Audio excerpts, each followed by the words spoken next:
Okay, let's unpack this.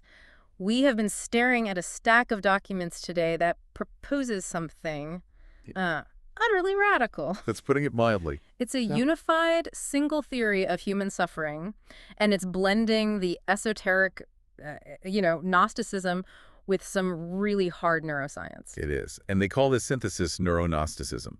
But the key thing, and this is what's so wild, is that it's not just a philosophy. No, it's a blueprint. It's the definitive blueprint for a technological system. Yeah. A system for what they call biological liberation, the HALO sanctuary. It's just an extraordinary blend, almost audacious, really. Oh, absolutely. Trying to combine the deeply esoteric world of Gnostic thought and indigenous wisdom with hard, measurable biophysics and advanced AI. So for you listening, the mission of this deep dive is to really understand how this framework links these ancient concepts, things like the Gnostic archons or the indigenous idea of Wetiko, and connects them to specific, measurable neurological targets. And that target is primarily the brain's background operating system, the default mode network, or the DMN.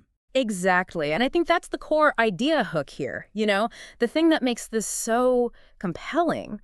It's the claim that the root of all our suffering, the anxiety, the leaping thoughts, the dissatisfaction, it isn't some external devil. Or just bad luck. Or bad luck, or even purely sociological factors. The claim is that it's the internal hijacking of a specific brain network. And that's the game changer. Right. Because crucially, the solution isn't framed as, just spiritual escape or years of therapy.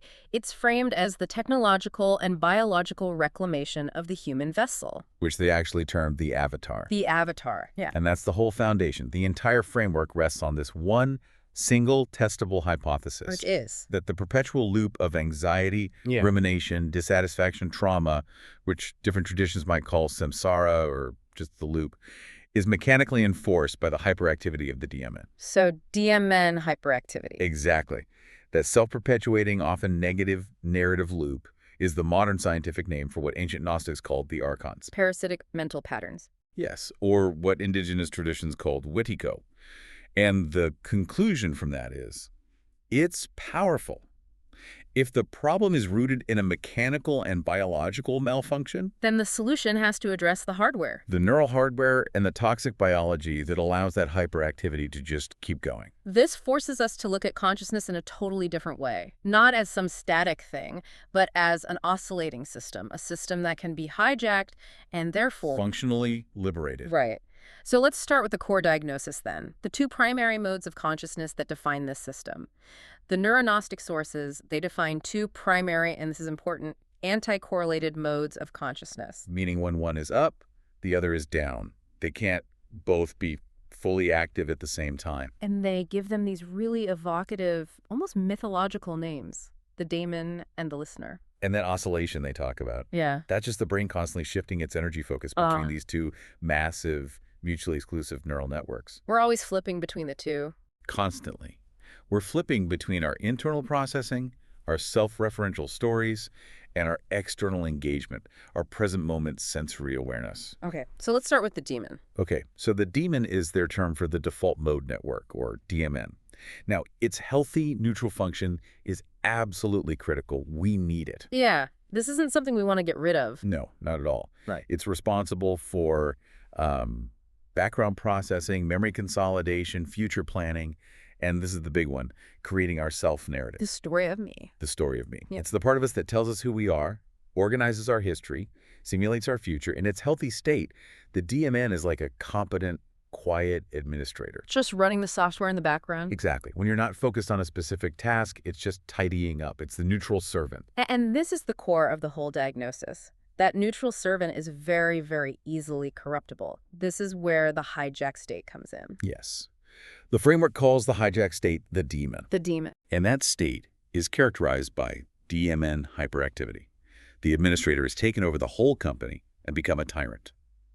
It's an endlessly talking ego structure. So this is the source of the ceaseless rumination. The rumination, the constant anxiety, the trauma loops, that relentless critical voice in your head that just, it never stops. And it's stuck in a loop. A perpetual state of narrative creation. And that narrative is almost always negative or fearful or stuck in the past, because those emotional states are what feed it. It's not organizing data anymore. It's generating drama. Okay, so that's the demon. What's the necessary counterpoint, the state we're trying to reclaim? That's the listener. The listener. And the listener is the task positive network, or TPN.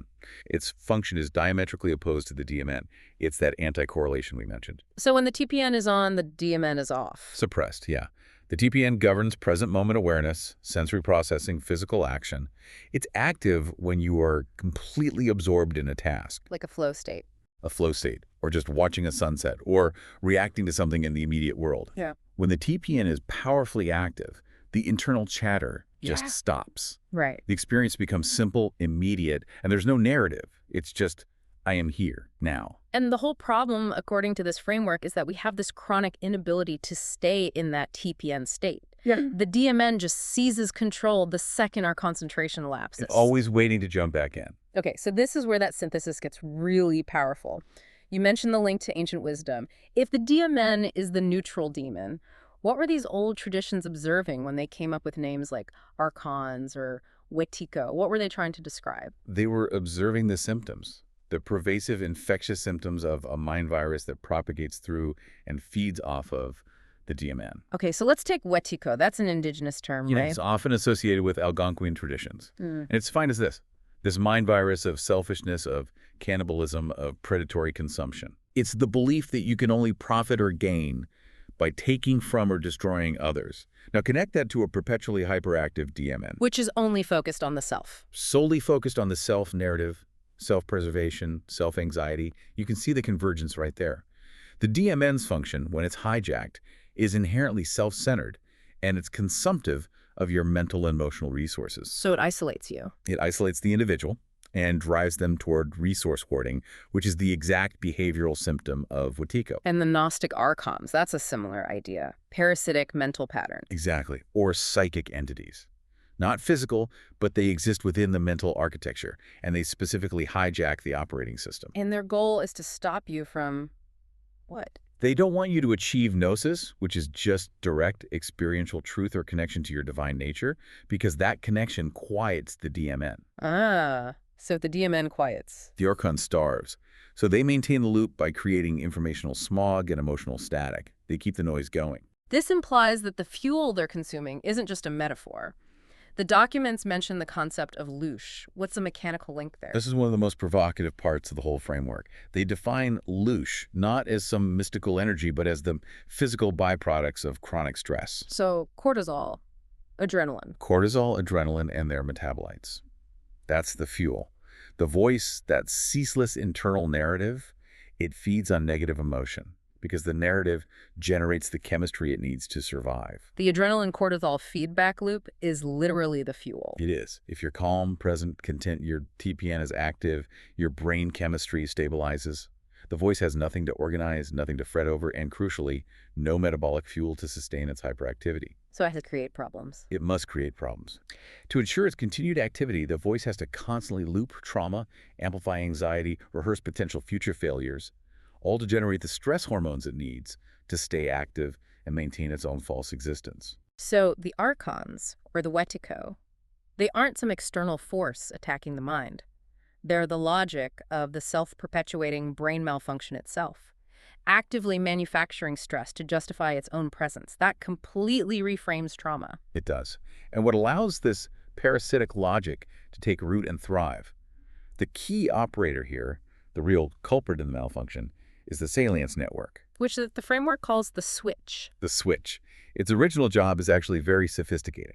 It's supposed to assess all the internal and external stimuli and then efficiently switch the brain between the DMN, the internal focus, and the TPN, the external focus. It's the brain's traffic cop. The highest level alarm system and traffic off, yeah. And why does the switch fail? Trauma, and chronic stress. Yeah. They cause it to malfunction profoundly. Think of the salience network like a traffic light at a major intersection. Okay. After a severe accident, the trauma, that light gets stuck on red for one direction. It starts perpetually favoring the DMN loop, the internal processing of threat and narrative creation. And it stops switching to the outside world. It stops efficiently switching to external present moment focus, the TPN. So the entire system remains on high alert, even when the threat is long gone. So that mechanical error is why people are perpetually anxious or depressed or stuck in PTSD flashbacks? That's the claim. The core issue is that the switch is broken. It's perpetually signaling, stay internal, the threat is ongoing. And that manufacturing process, the stress hormones, the negative narrative, that's the common thread under all forms of mental suffering in these documents: anxiety, depression, PTSD, addiction. They're all just different flavors of being trapped in a repetitive mental loop. The diagnosis is unified, the salience network is stuck, the DMN is hyperactive, acting as a demon instead of a demon. And the first step toward gnosis is just identifying this mechanism, realizing that you are not the mechanism. You are not the voice in your head. Okay, so to solve this problem, the framework requires us to adopt a very specific, almost biotechnological view of the self. Right. We have to shift from just diagnosing the malfunctioning system to understanding the cosmology of the human being. Which they break down into a three-part system. We have to understand the components before we can understand the fix, which is where the HALO sanctuary eventually comes in. The first component is the avatar. This is the body, the temple. Exactly. It's the biological hardware. The framework describes it as a sensory receiver and transmitter for your higher self, for the operator. And its capacity to function as a clear antenna is strictly conditional upon its maintenance. So if the hardware is glitchy, the signal is automatically distorted. Garbage in, garbage out. Precisely. The system requires constant homeostasis, optimal nutrition, deep sleep, fluid movement. If the avatar is toxic, the signal is compromised. And they're specific about what toxic means. Very. The source names two core biological corruptions: glycation, where sugar molecules damage proteins and stiffen tissue, and chronic inflammation. And this physical toxicity is seen as the literal biological manifestation of wetiko. Exactly. If the hardware is poisoned, that poisoning reinforces the DMN narrative loop, because inflammation is a physical stressor that the salience network detects. It keeps the alarm bells ringing. Okay, so that's the avatar. Next, we have the operator. This is the non-physical core, the divine spark. The operator is defined as pure awareness, the observer, the witness. Its true role is to direct the avatar, but the fundamental problem, the spiritual fall in this context, is that the operator forgets its true nature. And it identifies with the avatar's operating system. Completely.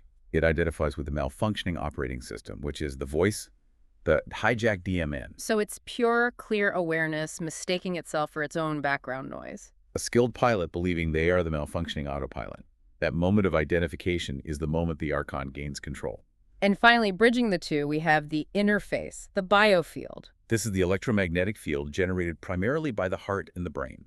It's described as the medium of connection to the outside world. And specifically to what they call Gaia consciousness. The superorganism, yeah. The idea is, when this field is coherent, when the heart and brain are in harmony, beating and firing with synchronized rhythms, it connects the individual to that collective source, a state of unity. But when it's incoherent, when it's fragmented by stress, by noise, by DMN hyperactivity, it isolates the individual in what the framework calls a tiny, mad idea of separation. The state of your biofield determines your connection or your lack of connection to the larger collective. That sets up the entire system, and the goal is gnosis direct experiential knowledge. But it's not achieved by escaping the world. No, it's about reclaiming and cleaning the avatar and reestablishing the operator's control. So the framework then provides a 4-step process for systematically reformatting the DMN. And the objective of these steps is to systematically disable that parasitic logic, clean the hardware, and make sure the operator never mistakes the noise for the self again. Okay, step 1, disidentification, the observer. The objective here is pure separation.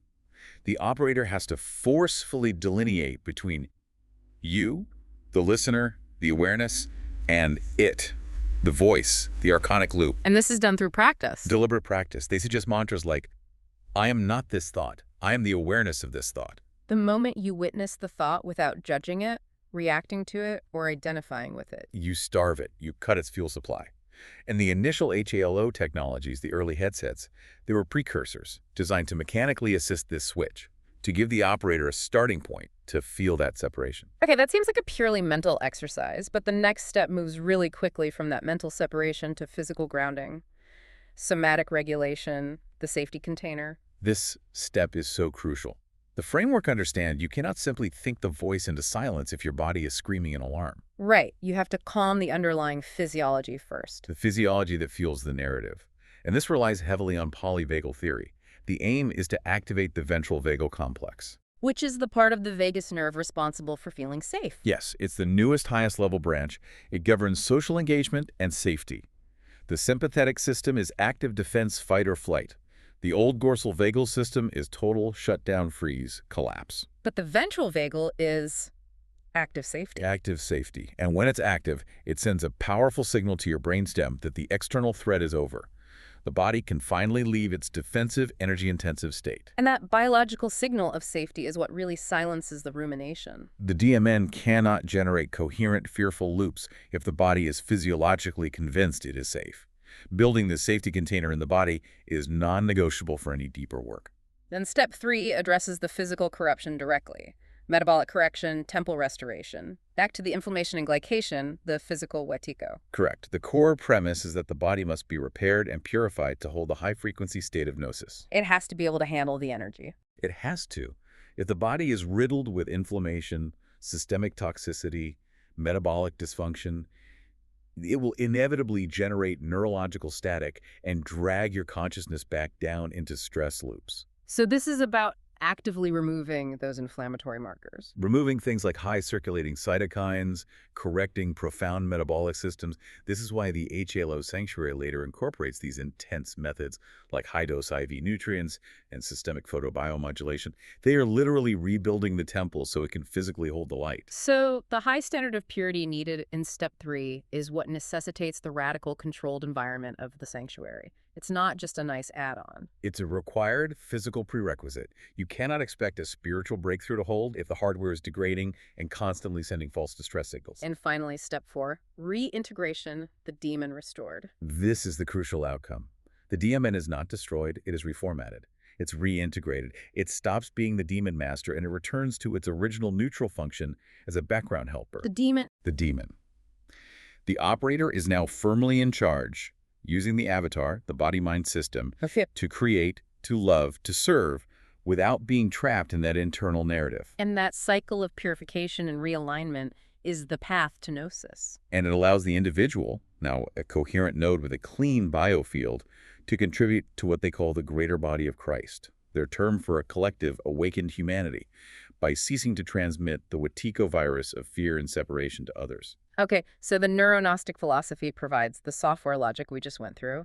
Now we get into the HALO sanctuary hardware, the hyper-technological solution. And this is where it moves from theory into radical application. We're talking about the evolution from a simple wearable headset to a total environmental immersion chamber. A transition that's necessary because the environment has to be radically controlled to enforce the psychological safety you need for deep somatic healing. The whole purpose of the sanctuary is to achieve what they call radical biological safety, which is a very specific physiological state.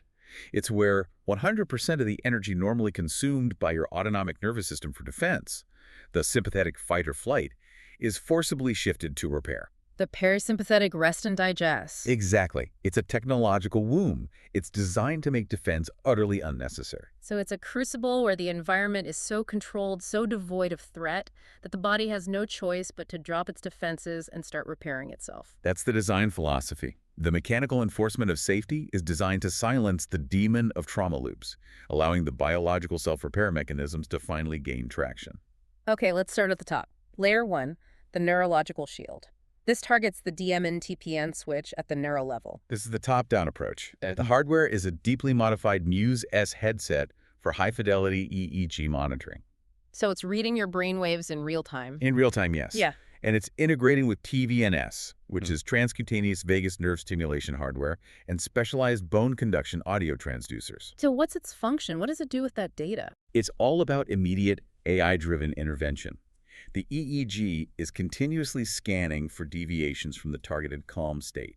They call these deviations shadow spikes. A shadow spike. Neurologically, it's defined by a sudden simultaneous drop in alpha waves, which indicates the end of calm reflection, and a sharp spike in beta waves, which indicates alertness, anxiety, rumination. The Archon alarm goes off. The Archon alarm goes off, and the AI triggers an immediate counter-response. The TVNS sends a targeted electrical signal to the auricular branch of the vagus nerve in your ear. Non-invasively. Non-invasively.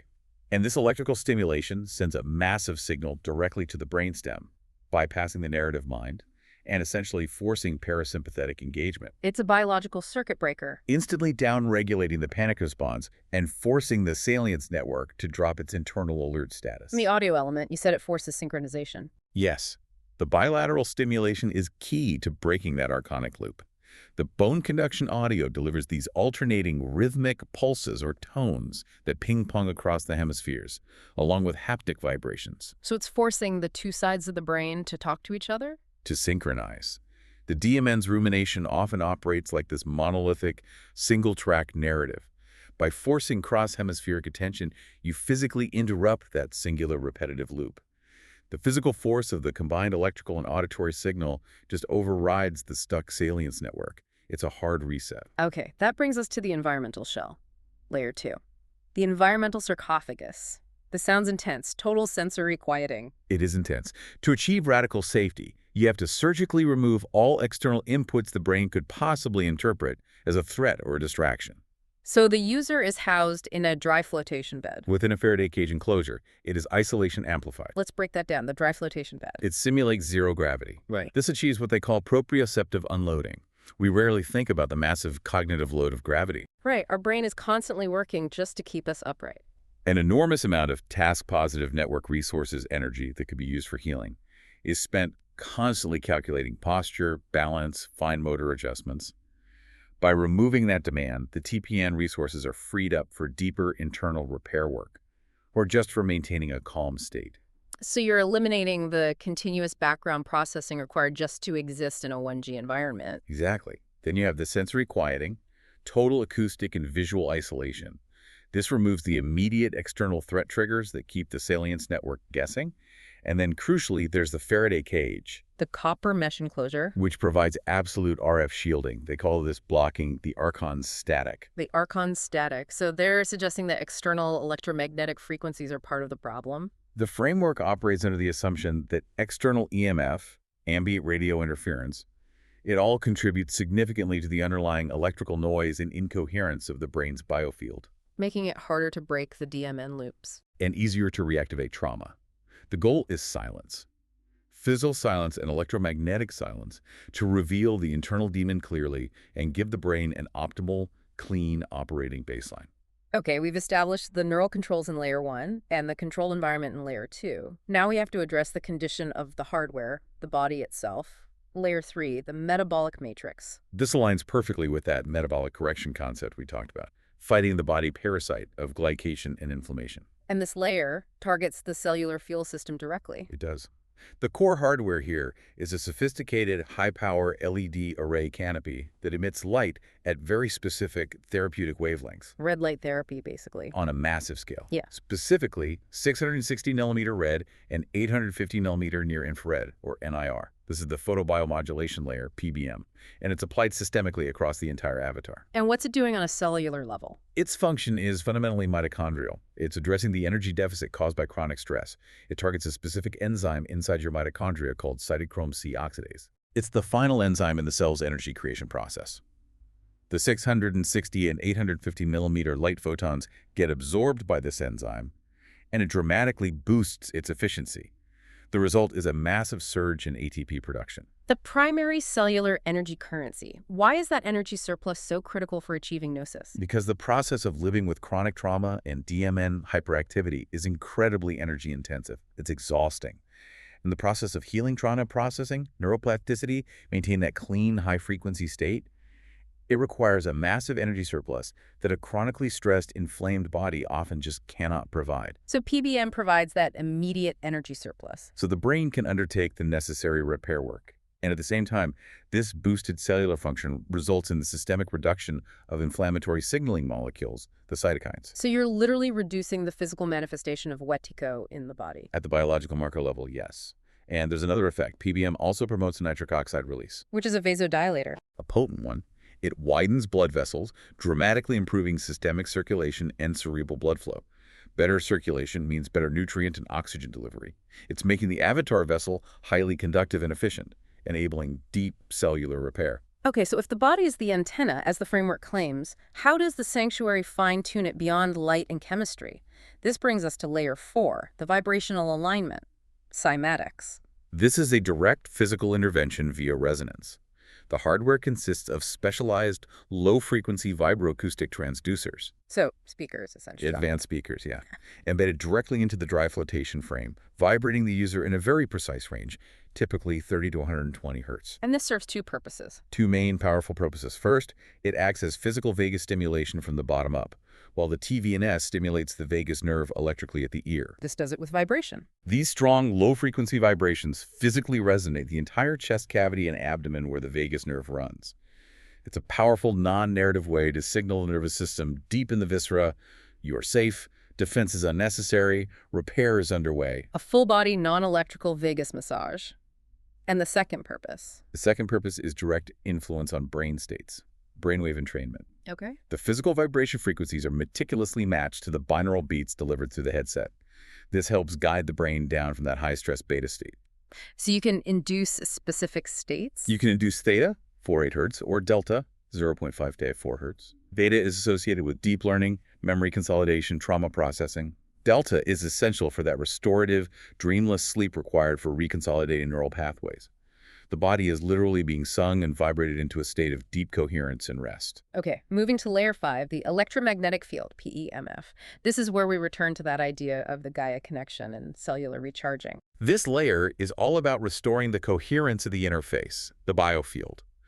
The hardware here involves massive Helmholtz coils that completely embed the user, generating a pulsed electromagnetic field. And what's the function? The primary function is tied to the Earth's own natural electric pulse.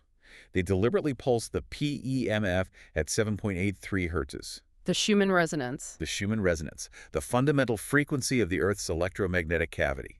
This frequency is identified in the framework as the frequency required to ground the biofield and connect the avatar to the Gaia consciousness. It aligns the user's energy state with the planetary baseline. And what does that do on a cellular level? It manages the cellular transmembrane potential. A healthy, optimally functional cell maintains a high negative charge around -70 milliV. That's essential for nutrient transport, waste removal, communication. So all the basic processes of life. Exactly.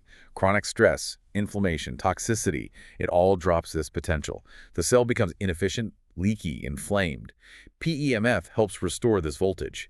It's literally recharging the biological battery so the cell can perform its functions efficiently again. And it has an emergency function too. It does. If the AI detects a critical panic spike, it has the ability to pulse specific, high-intensity rescue mode burst frequencies designed to reset autonomic dysregulation and break that DMN loop instantly. It's a powerful, system-wide electrical reboot. We've built this isolated, energetically tuned, and vibrationally aligned environment. But now the framework moves into the most integrated and, frankly, invasive step, managing the internal chemistry. Layer 6, the alchemical infusion. The Smart 4 drip. This is where we cross the line into professional medical administration. This requires real-time chemical intervention. This layer acknowledges that the chemical terrain must be optimized for liberation to be permanent, and that requires bypassing the slow, imperfect process of digestion. So the hardware is a sophisticated peristaltic pump. Linked directly to the biofeedback AI, which itself is relying on continuous glucose monitors, blood sensors, all sorts of feeds. The infusion is personalized and delivered in real time, responding to the body's physiological demand second by second. And what's in the cocktail? The components are all dictated by the goal of optimizing signal conductivity and providing immediate raw materials for a brain that's undergoing a massive reformatting. So electrolytes first. Sodium, potassium, magnesium. They're critical because the nervous system signal is electrical, and you need precise electrolyte ratios for clean conductivity. If they drop, the brain signal degrades into fog, static, DMN hyperactivity. They are literally optimizing the conductor. And then the building blocks for the brain. Precisely. BCAA and EAA branch chain and essential amino acids. They're the fundamental raw materials for neurotransmitter synthesis and tissue repair. Since trauma processing is so incredibly energy intensive and chemically demanding, delivering these intravenously ensures they bypass digestion and go directly to the brain. Maintaining capacity without depletion. Right. The cocktail also includes specific chemical interventions. L-arginine, a precursor to nitric oxide, is in there to enhance blood flow, help achieve that flow state for TPN dominance. But the immediate emergency response is the GABA magnesium bolus? Yes. During a detected high-stress event, a shadow spike, the AI can release a microdose of high-quality magnesium or GABA to chemically neutralize the demon. It physically dampens the excitatory sympathetic response, allowing the operator to regain presence instantly. Okay, now we have to address layer 7, the immersion layer, the catheterization system. This is by far the most invasive, the most controversial, and, according to this framework, the most psychologically necessary step. The goal of this layer is absolute time dilation and total surrender. What do you mean by time dilation? To achieve deep gnosis and sustained neurological reconsolidation of trauma, the brain has to be held in that controlled state, often theta or delta, for long, uninterrupted periods. We're talking 4 to 12 hours. Without biological interruption. Without any biological interruption. The framework identifies basic urges, hunger, thirst, the need to eliminate waste, as the primary tethers that activate the salience network and force it to re-engage with the external world. That breaks the deep state. So by using a sophisticated Foley catheter and a closed-loop rectal management system, you sever those tethers. You sever them. Wait, this layer, the forced surrender of basic biological control, that feels like the most profound part of the philosophy.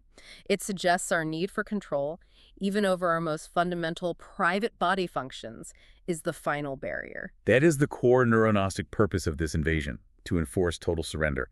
The psychological effect of surrendering control over your basic biological functions induces a state of radical vulnerability. And that's aimed at the ego. It's aimed directly at the ego, which the framework views as the final, strongest defensive structure of the archonic control system. The ego relies on maintaining physical autonomy. When that autonomy is outsourced to the technology, the ego is forced to relinquish its grip. So refusing to surrender would just reboot the DMN? Instantly. It would reboot the defensive, narrative structures.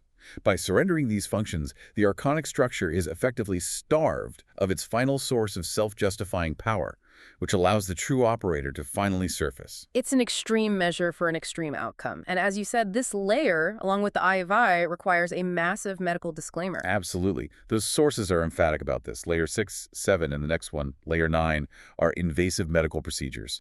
They carry significant high risks, infection, embolism, injury, and must be administered by licensed medical professionals, MDs, and RNs in a clinical setting. This is deeply experimental research, not a consumer device. Okay, so after this period of sustained immersion and chemical optimization, we get to the ultimate closed loop, layer 9, the recursion loop. Also called the Ouroboros principle. Analyzing biological waste in real time to feed data and resources back into the subject. It's the technological realization of the ancient Shivambu principle. Which is the cyclical feedback loop of reabsorbing the body's own biological data for healing.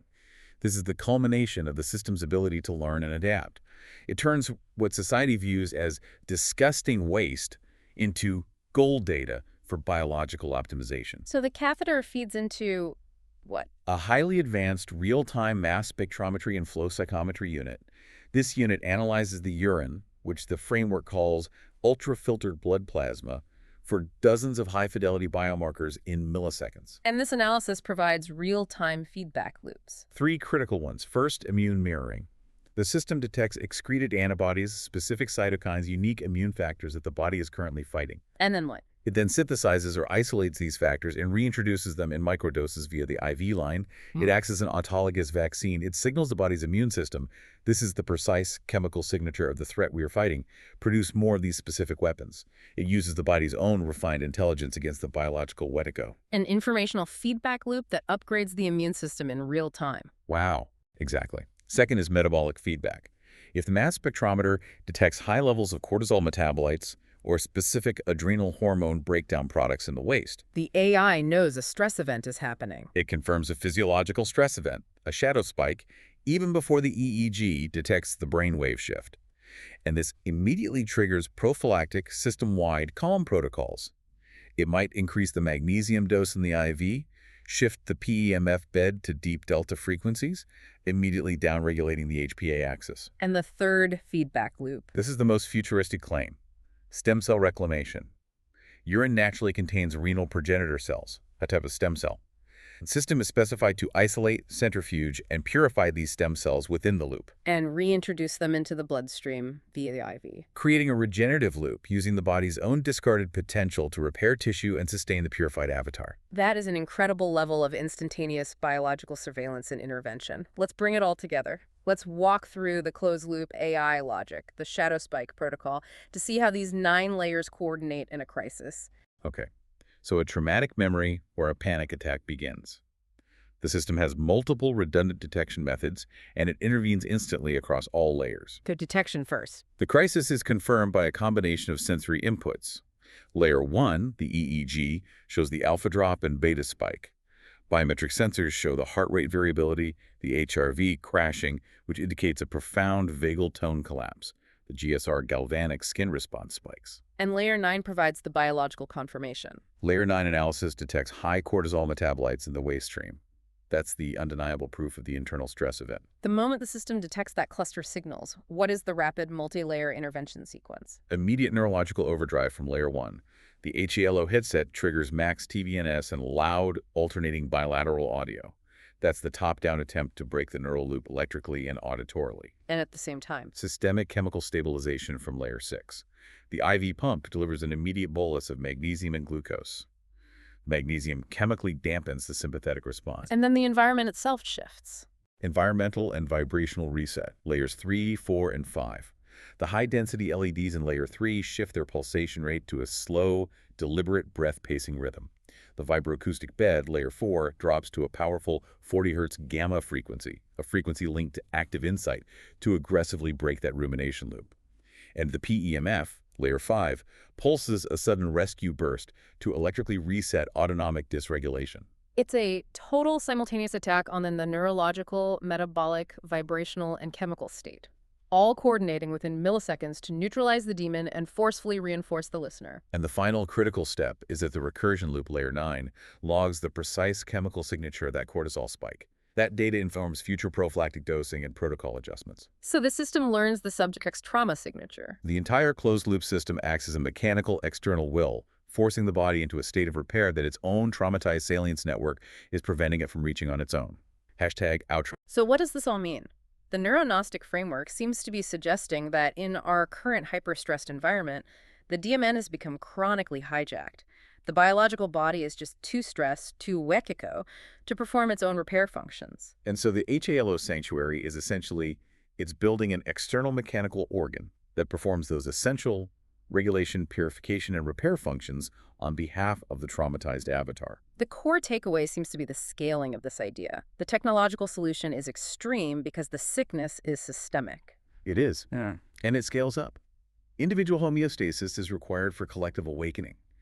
The individual avatar must be regulated for the collective superorganism, what they call the body of Christ, to awaken. The framework argues that healing your own DMN loop stops you from transmitting the Wetico virus of fear, separation, and consumption to others in your environment. And the required technological solution relies on total isolation, zero-gravity simulation, chemical infusion, and biological waste management to achieve what they call radical surrender and biological safety. And that leads to a pretty profound closing thought for you, the listener. The framework claims the kingdom of heaven is a frequency, and the body is the antenna. Right. So, considering the extreme isolation and control engineered by the sanctuary to achieve coherence and stop the archon static, what are the subtle, everyday forms of archon static in your life? The constant noise of notifications, the digital distractions, the fragmentation of your attention, the endless planning. What are the things that keep your own salience network hyperactive, perpetually stuck in that narrative loop and preventing your divine spark from fully landing and taking control? If biological safety is the key to silencing the demon, what tiny controllable elements of external stress could you eliminate today?